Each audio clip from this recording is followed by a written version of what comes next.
Alright, so this is how to access our telehealth websites for each provider, and we're going to use this on the iPhone, and we're going to go to the app here called Safari. So what we'll do is we'll go onto Safari, we'll open a new tab here.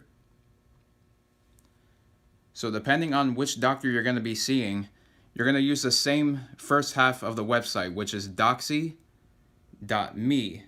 That's going to be doxy.me. And then you're going to do a slash. And then, for example, we'll use Dr. Hazan. So we'll type in Dr. Hazan's address here. And we're going to press go. So at this point, it'll take you to the website for the virtual waiting room. What you're going to do is you're going to type in your name on this box here.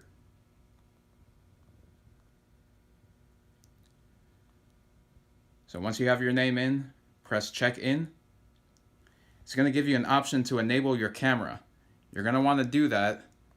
That way the doctor can see and hear you. And then the website will give you a notification, doxy.me would like to access the microphone and camera, and you're going to click allow.